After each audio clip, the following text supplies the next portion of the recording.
இந்த சேகர்கிட்ட என்ன இல்லாமல் இருக்குது, இதை போய் விற்று திங்கணும்னு நினைக்கிறானே அப்படிங்கிறாங்க. அதுக்கும் ஜாம்புளிச்சிக்கு தகுந்த மாதிரி இலை பாருங்கள் எவ்வளோ ரெட்டிஷாக இருக்குதுன்னு சொல்லிட்டு நிறைய மொக்கு வச்சுருக்குது பாருங்கள். தான் செடி ஃபுல்லாக மொக்கு அப்படியே செண்டு மாதிரி இருக்குது பார்த்தீங்களா. அப்படியே கட் பண்ணி அப்படியே நம்ம செண்டாட்ட வச்சுக்கலாம். மிளகு போட்டு அரைச்சி நம்ம குருமா வச்சா அந்த டேஸ்ட்டே வேறு மாதிரி இருக்குது. நானும் இப்போ இது கூட நம்ம தேங்காய் சேர்த்துக்கலாம். நீங்கள் திருகுன தேங்காய் சேர்த்துனாலும் ரொம்ப நல்லாயிருக்கும். நாம தேங்காய் தான் ரெகுலராக இப்போ யூஸ் பண்ணிட்டு இருக்கோம். அப்படியா? அதுவே எனக்கு தெரியல. அதான் அதனால தக்காளி குருமாவை பொறுத்த வரைக்கும் பெரிய வெங்காயம்லாம் போட்டீங்கன்னாக்கா இனி பிடிக்கும். மத்தியானம் அதுலயே முட்டை உடச்சு போட்டு எங்க அம்மா அதுவே அப்படியே முட்டை குழம்பு ஆக்கிடுவாங்க. ஆமா மத்தியானம்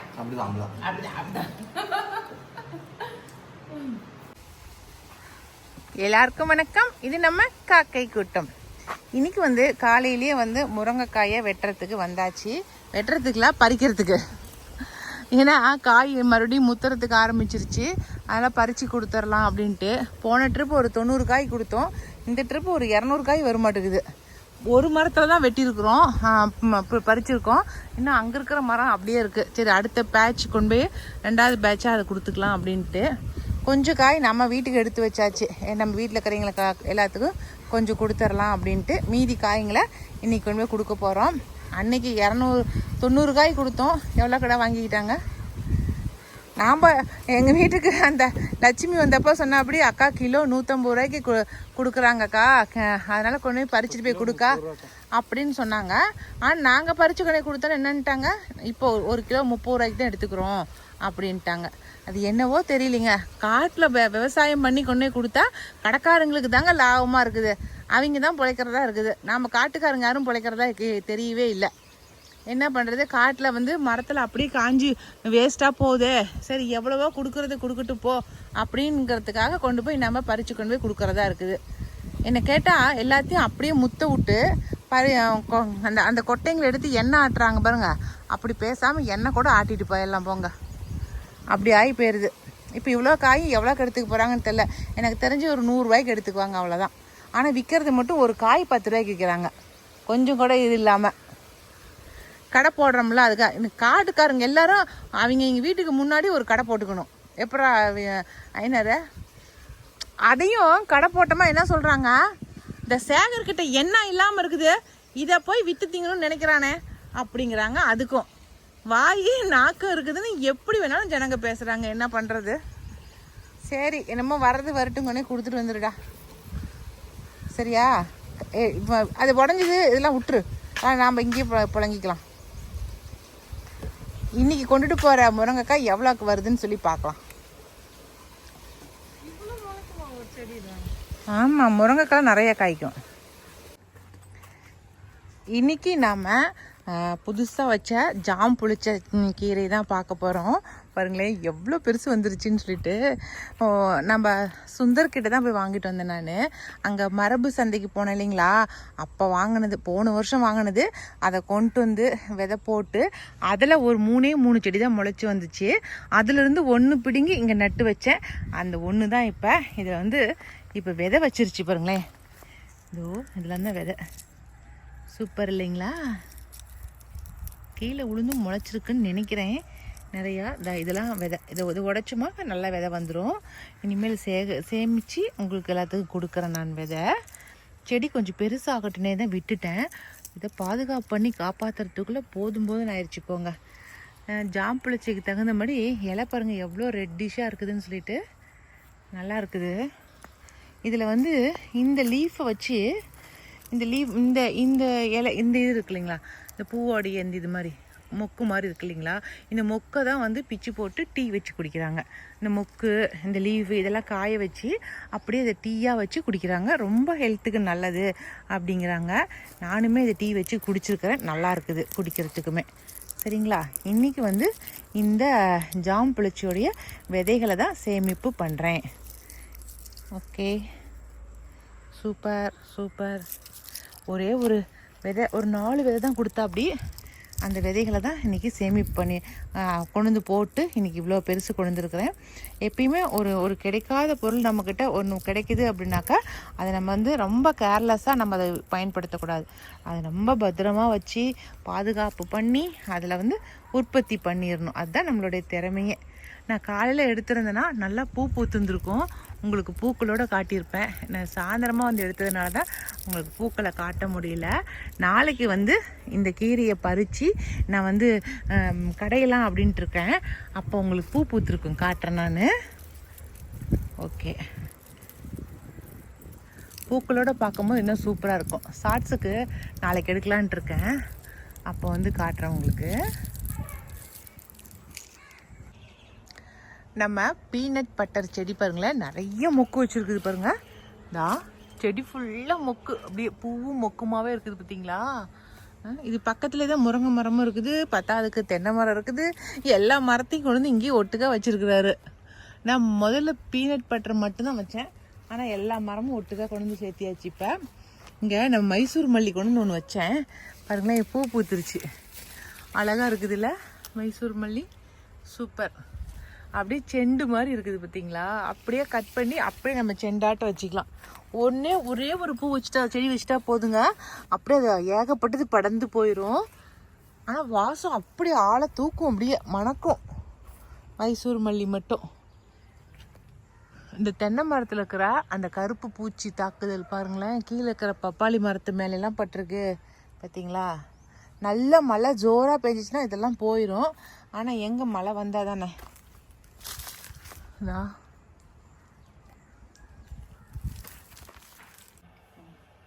இப்போ நம்ம தக்காளி சாம்பார் வைக்கிறோம், நம்ம வினிஷா பொண்ணு கற்றுக்கிறதுக்காக வேண்டி. சரிங்களா, எல்லாருக்குமே தெரியும், நான் சாம்பார்னு சொல்கிறேன், ஆனால் தக்காளி குருமா. ஓகேங்களா, இட்லிக்கு ஏற்ற தக்காளி குருமா. பட்டை லவங்கம் முதல்ல போட்டுக்கலாம். அடுத்ததாக ஒரு ஸ்பூன் அளவுக்கு சோம்பு, ஒரு 1/2 ஸ்பூன் அளவுக்கு கசகசா. ஸ்பூன் சொல்லிட்டு பார்த்தீங்களா, கையில் எடுத்து போட்டுட்டு இருக்காங்க. ஆமாம், கேட்டால் நிறைய நாள் சமைச்சா அனுபவம் வந்துடுச்சு. ஆமாம், என்ன பண்ணுறது. அதுக்கப்புறம் பாருங்க, ஒரு 5-6 வெங்காயம், ஒரு 5-6 பூண்டு, இஞ்சி பூண்டு சின்ன வெங்காயம். இஞ்சி சின்ன பீஸ் தான், அதில் 2 மஞ்சளாக இருக்குல்ல, அதுதான் இஞ்சி. ஆமாம், நிறைய பேர் வந்து, நானும் நிறைய பேர் தக்காளி குருமா வச்சதை பார்த்தேன் நான். அதில் ஒரு சிலர் என்ன பண்ணிடுறாங்க, ஜீரகம் மிளகுலாம் போடுறாங்க. ஜீரகம் மிளகு அதெல்லாம் வாயில பட்டா நல்லா இருக்கு. மிளகு போட்டு அரைச்சி நம்ம குருமா வச்சா அந்த டேஸ்டே வேற மாதிரி இருக்குது. நானும் அவங்க வைக்கிறாங்க அப்படின்ட்டு நானும் ட்ரை பண்ணேன். எங்க வீட்டுக்காரு, ஐயோ இந்த இதே எனக்கு பிடிக்கவே இல்லடி அப்படின்ட்டாரு. அதனால இந்த மாதிரி வச்சு பாருங்க, ஜீரக மிளகு சேர்த்தாம வச்சு பாருங்க, டேஸ்ட் சூப்பரா இருக்கும். சரியா, இப்போ இது கூட கருவேப்பிலை போட்டுக்கலாம்.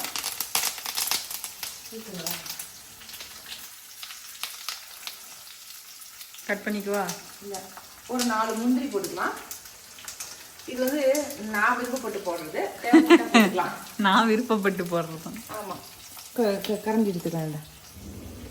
பார்த்தீங்களா, நான் நோட்டு புக்கோட உட்காந்துட்டு இருக்கேன். ஆமாம், ரொம்ப நாளாக பேசிட்டேன் தக்காளி சாம்பார் செஞ்சு கொடுமான்னு. அதனால தான் இன்னைக்கு காலைல டிஃபனுக்கு இட்லியும் தக்காளி சாம்பார் சட்னி. இந்த தக்காளி சாம்பாருக்கு தேங்காய் சட்னி வச்சாதான் அவருக்கு ரொம்ப பிடிக்கும். அதனால் இன்னைக்கு தக்காளி சாம்பார் தேங்காய் சட்னி தான் இன்னைக்கு எங்கள் வீட்டில். சரிங்களா, அதுக்கு வந்து ஒரு 4 தக்காளி போட்டோமா போதும். நார்மல் தக்காளி 3 இல்லைன்னா 4, அதுவே அதிகமாக இருக்கும். நம்மளுக்கு வந்து நாட்டு தக்காளிங்கிறதுனால சின்ன தக்காளிங்கிறது ஒரு 5-6 தக்காளி போடுறேன் நான். சரிங்களா,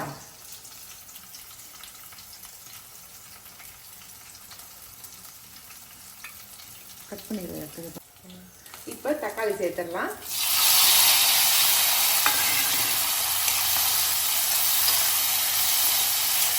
தக்காளி சேர்த்துனா என்ன போடணும், உப்பு சேர்க்கணும். நைட்டு உப்பு போட்டுடலாம்.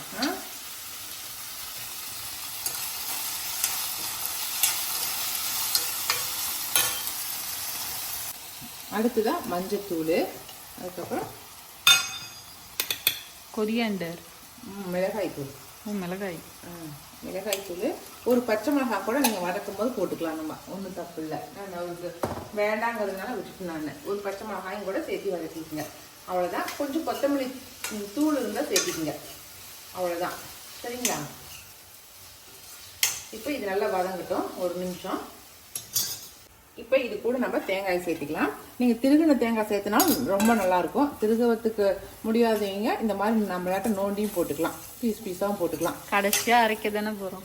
ஆமாம், இல்லை திருகி நம்ம வதக்கும் போது கொஞ்சம் நல்லா வதங்கும், அதுக்காக தான் திருகி வதக்கிறது. சரியா? ஆனால் யார் திருவுறது, கை வலிக்குது. இப்படி பீஸாக கட் பண்ணி போட்டால் அது கொஞ்சம் வதங்குறது லேட் ஆகும். அதனால பார்த்தீங்களா, கோகனட் உரிச்சிட்டு வந்திருக்காரு. குட் பாய். அவ்வளோதாங்க. இப்போ வந்து நம்ம ஆஃப் பண்ணிடலாம். கொஞ்ச நேரம் ஆறுனதுக்கு அப்புறம் நம்ம இதை அரைச்சிடலாம். நீங்கள் முந்திரி போடலைனாக்கா பொட்டுக்கல்ல போட்டுக்கலாம். சரிங்களா? கொஞ்சம் ஒரு ஸ்பூன் அளவுக்கு கொஞ்சமாக பொட்டுக்கல்ல போட்டிங்கன்னா அந்த கெட்டித்தன்மை வரும், அதுக்கு தான். இப்போ ஆஃப் பண்ணிடுறேன். கொஞ்ச நேரம் ஆறட்டும். அதுக்கப்புறம் அரைக்கும் போது காட்டுறோம். அந்த ஸ்மெல்லு ஒரு சிலருக்கு பிடிச்சிச்சுன்னா ஒரு ஏலக்காய் போட்டுக்கலாம். ஆனால் எங்கள் வீட்டுக்காருக்கு பிள்ளைங்களுக்குலாம் ஏலக்காய் ஸ்மெல் பிடிக்காதுங்க. எங்களுக்கு ஏலக்காய் ஸ்வீட்ல இருந்தாலே பிடிக்காது, குழம்புல இருந்துச்சுன்னா நாங்கள் வெறுத்துருவோம். ஆனால் சமையல்காரங்களாம் போடுறது ஏலக்காய் போடுவாங்க. ஏலக்காய் போட்டாலும் ரொம்ப நல்லா தான் இருக்கும் வாசம். சரிங்களா? இப்போ இது ஆறட்டும். ஓகே, மறுபடியும் ஆயிலா? ஆமாம், தாளிப்பு கொடுக்க போறோம். இது தேங்காய் எண்ணெயா? தேங்காய் எண்ணெய் தான் ஊற்றிக்குவேன். நம்ம வீட்டில் தேங்காய் எண்ணெய் ஆட்டுறதுனால நம்ம தேங்காய் எண்ணெய் ஊற்றிக்கிறோம். ஆனால் நார்மலாக வந்து கல்லெண்ணெயை ஊற்றிக்கலாம். சரிங்களா? தேங்காய் எண்ணெய் பழக்கம் இருந்தால் நல்லா இருக்கும். பழக்கம் இல்லாதவங்களுக்கு அது பிடிக்கலன்னு சொல்லுவாங்க. அப்புறம் நீங்க ஊத்துனீங்க? நாம தேங்காய் எண்ணெய் தான் ரெகுலரா இப்போ யூஸ் பண்ணிட்டு இருக்கோம். அப்படியா? அதுவே எனக்கு தெரியல. அதான், அதனால நாம வந்து தேங்காய் எண்ணெய் யூஸ் பண்ணிக்கலாம். அது டேஸ்டே தெரியல, தேங்காய் எண்ணெய் டேஸ்ட். அதனால தேங்காய் எண்ணெய் எல்லாரும் யூஸ் பண்ணுங்க. ஏன்னா இருக்கிறதுலே அதிகப்படியா ஹீட் வரப்பையும் அதோடைய இது மாறாம, அதோடைய என்னது பதம் மாறாதது வந்துட்டு தேங்காய் எண்ணெய் தான் டெஸ்ட்ல வந்து நீர்ஜிதமா இருக்கு. அதனால தேங்காய் எண்ணெய் நிரூபணமா இருக்கு. இப்போ எண்ணெய் ஊற்றி கடுகு, கடலைப்பருப்பு, உளுத்தம்பருப்பு போட்டுக்கணுமா? அவ்வளோதான். வெங்காயம், சின்ன வெங்காயம் கட் பண்ணி வச்சுக்கலாம். கருவேப்பிலை, சின்ன வெங்காயம். ஓகே, பார்த்தீங்களா டிஸ்டன்ஸ் போயிட்டு அரைச்சி வச்சுட்டேன் பாருங்க. நைஸா இந்த பதத்துல. ஆமா, நல்லா நைஸா அரைச்சிக்கணும். திப்பியெல்லாம் அரைக்கூடாது. சரியா?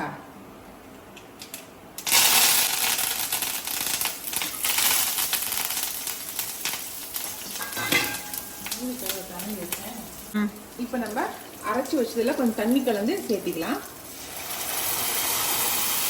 நம்ம இதில் உப்பும் போட்டிருக்கிறோம், அதனால உப்பு பார்த்துட்டு நம்ம பத்தலினா வேணா போட்டுக்கலாம். ரெண்டாவது தாளிக்கும் போது நீங்கள் பெரிய வெங்காயம் போட்டு தாளிக்காதீங்க, சின்ன வெங்காயம் போட்டு தாளிங்க. தக்காளி குருமாவை பொறுத்த வரைக்கும் பெரிய வெங்காயம்லாம் போட்டிங்கனாக்கா இனி பிடிக்கும்.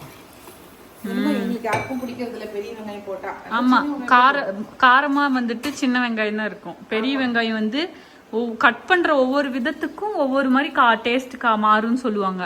ஆமா, அதனால வந்து பெரிய வெங்காயம்லாம் இந்த சாம்பாருக்கு போட்டுறாதீங்க. நீங்க பருப்பு சாம்பாருக்கு போட்டீங்கன்னா அது வந்து நல்லா இருக்கும். ஆனா அந்த தக்காளி குருமாக்கெல்லாம் வந்து நல்லா இருக்காது. சரிங்களா? அதனால அவ்வளவுதான். இப்ப நம்ம வந்து உப்பு மட்டும் கொஞ்சம் பார்த்துக்கிட்டு போட்டுட்டோமோ அவ்வளவுதான். நல்லா கொதி வந்ததுக்கு அப்புறம் நம்ம சாம்பார் இறக்கிற வேண்டியதுதான். ரெடி ஆயிடும் குருமா. நாங்க இங்க வந்து தக்காளி சாம்பார் சொல்லிட்டே பழகிட்டோமா. ஆனா எல்லாரும் சொல்றது தக்காளி குருமான்னு தான் சொல்லுவாங்க. நாங்க தான் அப்படி பழகிட்டோம். தக்காளி சாம்பார் தான் நம்மளுக்கு சொல்லி பழகி அப்படி வச்சோம். ஓகே, கொதிக்கிட்டோம். ஓகே ஓகே, அவ்வளோதான். இந்த கன்சிஸ்டன்சி வந்தோடனே ஆஃப் பண்ணிட்டு இட்லி சுட ஆரம்பிச்சிட வேண்டியதுதான். Okay mummy? ஆமாம், கொஞ்சம் கொத்தமல்லி தான் போட்டுருங்க. ஓகேவா? டட்டா சொல்லுங்க. பாய். அப்பா எப்படி இருக்கு குழம்பு? இன்னைக்கு தானே வீட்டில் கற்றுருக்குறா இந்த குழம்பு நோட் பண்ணி. தக்காளி குருமா வச்சா அதுவும் சுமதி அம்மா சொல்லும் போதே இது வந்து உங்க அப்பாவோட ஃபேவரட்னு சொல்லி கொடுத்தாங்க. தக்காளி குழம்பு வச்சா காலையில அதே தான், நைட்டும் அதே தான். மத்தியானம் வந்து எங்க அம்மா வந்து அதை வந்து கொஞ்சம் மாத்தி முட்டை குழம்பு மாத்தி அது மத்தியானம் யூஸ் பண்ணிப்பாங்க. பாரு, உங்க பையன் இன்னொன்னு சைட்ல சொன்னா மத்தியானம் அதுலயே முட்டை உடைச்சு போட்டு எங்க அம்மா அதுவே அப்படியே முட்டை குழம்பு ஆக்கிடுவாங்க. ஆமா, மத்தியானம் வந்து முட்டை குழம்பு ஆக்கிடுவோம். தக்காளி சாம்பார் மட்டும் வச்சுட்டாக்கா என்னதான் பண்ணுவோம்னா, தட்டைப்பயிறு குழம்பு வச்சா தட்டைப்பயிறு குழம்பா வச்சிருவேன். அதுக்கப்புறம் எண்ணெய் குழம்பு வச்சா எண்ணெய் குழம்புல மாத்திடுவேன், இல்ல முட்டை குழம்பா மாத்திடுவேன். அது எதுவுமே மத்தியானம் வைக்கல, வெறும் பருப்பு தான் கிடையாது அப்படின்னா அதையுமே நைட்டுக்கு சாம்பாரா வச்சிருவேன். 3 விதமா எப்படி வேணாலும் தக்காளி சாம்பாரா குருமாவா மாத்திக்கலாம். நம்ம ஒரு சூப்பரான ஒரு நாளே ஓட்டுற அளவுக்கு வச்சிடலாம் ஒரு குருமா வச்சா. அப்படிதாங்க? அப்படிதான் அப்படிதான்.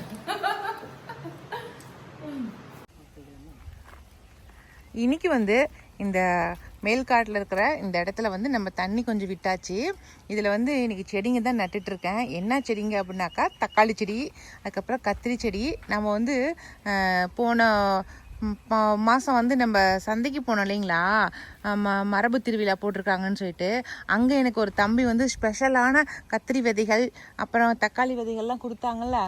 அந்த செடிகளில் விதைகள் போட்டேன் இல்லைங்களா, அது எல்லாம் முளைச்சி வந்துருச்சு பாருங்கள். கொஞ்சம் கொஞ்சமாக வந்திருக்குது.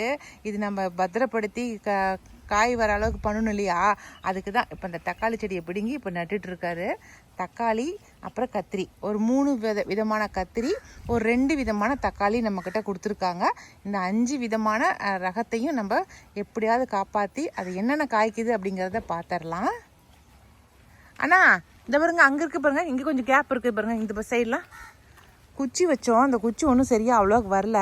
சரி, அந்த கேப்பில் வந்து செடிங்களே வச்சு விட்டுறலாம் அப்படின்ட்டு பாருங்கள். இங்கெல்லாம் கேப்பாக இருக்குது பாருங்கள். அந்த குச்சி இல்லாத இடத்தெல்லாம் செடியை வச்சு விட்ருங்க. இங்கேயும் ஏரோப்ளைன் போகுது, சத்தம் மட்டும் எது கண்ணுக்கு தெரியலையே.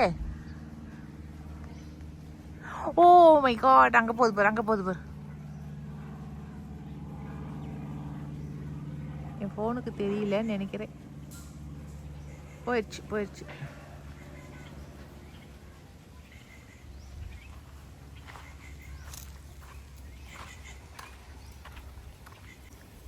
இன்றைக்கி முழுக்க என்னென்ன வேலைகள்லாம் செஞ்சோம் அப்படிங்கிறத ஒரு வீடியோவாக எடுத்திருந்தேன்.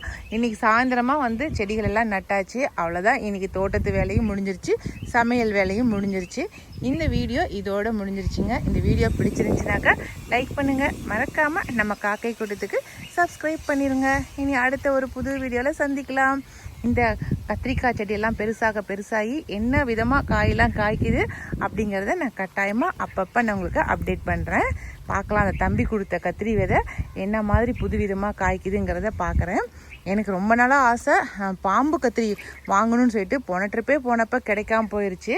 இந்த ட்ரிப்பு நான் வாங்கலை, எப்படியாவது பாம்பு கத்திரி வாங்கிடணும்னு நினச்சிட்ருக்கேன். கட்டாயமாக வாங்கிடுவேன் பாம்பு கத்திரியை.